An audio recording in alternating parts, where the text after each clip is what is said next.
ममता सरकार damage control में नजर आई। लोकसभा चुनाव से पहले ममता बनर्जी ने आज बंगाल की महिलाओं के लिए बड़ा ऐलान किया। आज ममता सरकार ने आशा वर्कर्स और आंगनबाड़ी कार्यकर्ताओं की सैलरी बढ़ा दी। आशा और आंगनबाड़ी कार्यकर्ताओं की सैलरी 750 रुपए बढ़ा दी गई, जबकि आईसीडीएस हेल्पर्स की सैलरी में भी 500 रुपए प्रति महीने की बढ़ोतरी होगी। ये बढ़ी हुई सैलरी 1 अप्रैल से लागू हो जाएगी। अब लोग कह रहे हैं ये डैमेज कंट्रोल है। संदेश खाली का मामला ममता बनर्जी की सियासत पर भारी पड़ रहा है और बीजेपी जिस तरह से संदेश खाली की महिलाओं की आवाज बन रही है, उससे बीजेपी के सियासी नंबर बढ़ रहे हैं। खासतौर पर पीएम मोदी खुद हाल में कई बार बंगाल जाकर पार्टी का आत्मविश्वास बढ़ा चुके हैं। आज बंगाल के बाद पीएम मोदी बिहार के बेतिया भी पहुंचे। यहाँ पर पीएम मोदी ने परिवार पर लालू यादव की उस बात का जवाब दिया जिस बात पर बहुत विवाद हो चुका है। सुनिएगा।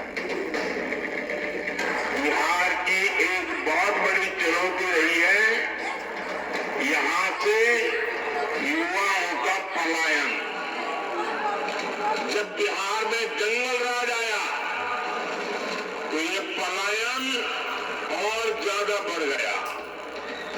जंगल राज लाने वाले लोगों ने सिर पर सिर्फ अपने परिवार की चिंता की, बिहार के लाखों बच्चों का भविष्य दांव पर लगा दिया।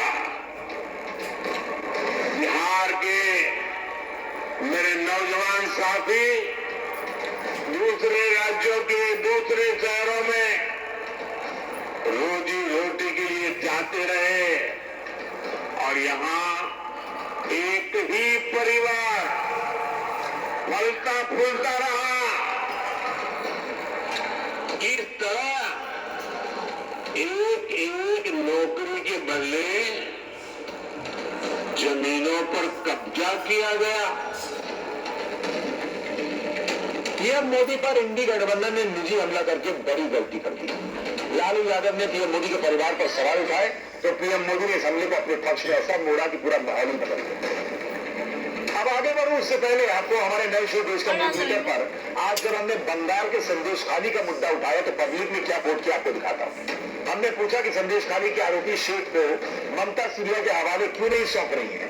इस बार करीब 51% से ज्यादा लोगों ने कहा कि उन्हें सच सामने आ जाने का डर है। मुस्लिम वोट बैंक के चक्कर में ये हो रहा है। ये कहने वाले 42% से ज्यादा लोग थे। शेख को फंसाया गया, ये कहने वाले 6% से कम।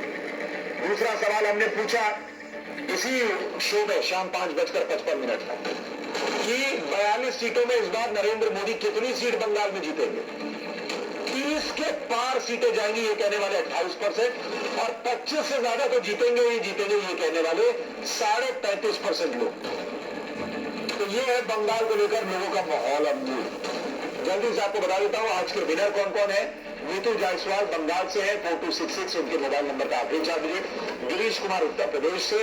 इसके अलावा 2 और लकी विनर जिनके नाम हम पाठशाला में अनाउंस करते हैं। अरविंद है मध्य प्रदेश से और नरेश महाराष्ट्र से। तो आप चारों को बहुत बधाई। आप भी रोज शाम 5:55 पर देश का मूल मीटर शो में जुड़कर अपनी राय बता सकते हैं, इनाम जीत सकते हैं। पाठशाला में अगली क्लास कल कैबिनेट विस्तार। आज अखिलेश के घर में योगी का बड़ा धमाका कैसे हुआ। माफिया राज मिटाते सीएम योगी ने फिर वो किया जो कोई न कर सका। अब इसका चर्चा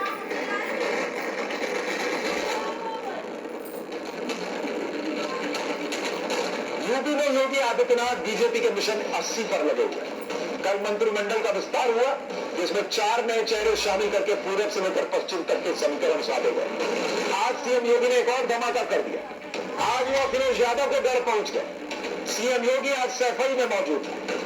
सैफई के बारे में सब जानते हैं। सैफई मुलायम परिवार का गांव है और मुलायम सिंह के परिवार की राजनीति का सेंटर है। लेकिन जिस तरह से योगी आदित्यनाथ सैफई गए और वहां पर एक के बाद एक प्रोजेक्ट शुरू किए और अखिलेश के घर में जाकर अखिलेश को सुना कर आए, उससे ये क्लियर है कि सीएम योगी 80 सीटों के टारगेट में कहीं भी कोई कोताही नहीं बरतना चाहते। फिर चाहे घर हो किसी का, अखिलेश के घर में जाकर योगी ने किस तरह से सियासी स्ट्राइक की वो आपको आगे सुनाऊंगा। लेकिन पहले ये देख लीजिए कि सैफई को योगी ने गिफ्ट क्या क्या दिया। क्योंकि लोग तो सैफई महोत्सव के अलावा क्या ही सुन पाते हैं देश में सैफई को लेकर। सीएम योगी ने सैफई मेडिकल कॉलेज में 500 बेड के सुपर स्पेशलिटी हॉस्पिटल का उद्घाटन किया। इसके अलावा सीएम योगी ने इटावा के लिए 113 करोड़ की 13 परियोजनाओं का शिलान्यास किया। योगी ने इटावा के लिए तैयार हो चुकी 35 करोड़ की 24 परियोजनाओं का लोकार्पण भी किया। सीएम योगी ने सैफई में मेडिकल कॉलेज बनाने के लिए मुलायम सिंह के योगदान को भी याद किया, लेकिन इसके साथ ही योगी मेडिकल कॉलेज में कामों को अटकाने के लिए अखिलेश यादव को भी निशाने पर लेना नहीं चूके, क्योंकि सैफई में योगी ने